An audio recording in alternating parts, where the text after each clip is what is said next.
one of the key things in my campaign is to try to tell people it's not just about living indefinitely, it's about keeping you healthy for hundreds and hundreds of years and active.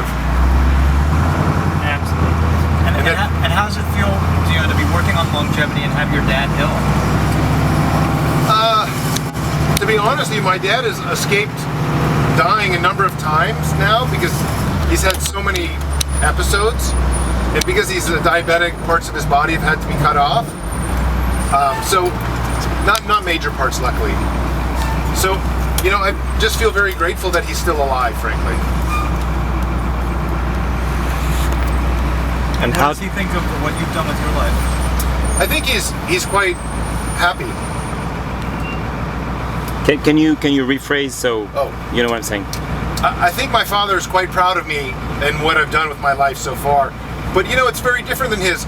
He escaped with my mom illegally from communist Hungary, and then they came to America and built a life. And he sees me not trying to build a life, but have fun, have adventures, go sailing, run for president, knowing I can't win, or at least almost certain I can't win. So, I'm taking a more adventurous attitude. And I think that he finds that very funny because he worked his whole life really hard. Sultan, is your father afraid of dying? No, I don't think so at all. I think what my father's most worried about is people seeing him in an unhealthy position, which unfortunately he is. It's very tough for him to get around, to get out of the house. And to what extent has his health, has his situation spurred you on?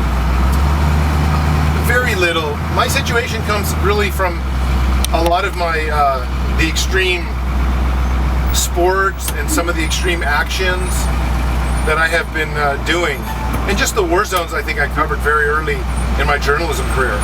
I feel like as soon as you've seen quite a bit of death, you get really affected.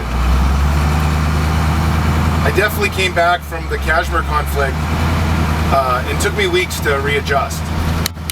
I think after that I was very committed to somehow trying to preserve life. I mean, I was committed before, but there's nothing like seeing a lot of death to make you want to live.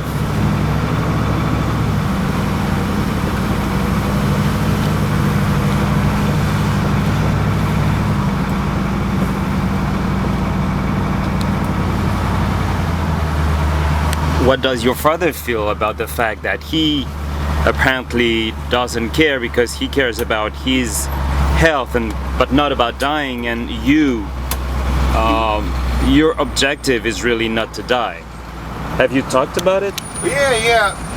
It's just my father's a real hard-working Hungarian man, a European kind of attitude, like just look, this is my fate.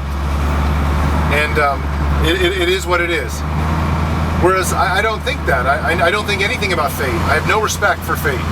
I think, the entire opportunity is in our hands. We are creatures that can use tools. We can change the planet. We can change the universe. It's a matter of time.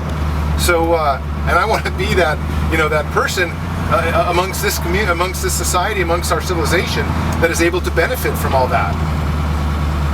He doesn't see it like that. He sees it much more like there's not much he can do. And truthfully, there's really not much the doctors can do for him anymore. He can't survive heart surgery anymore. He's just too weak.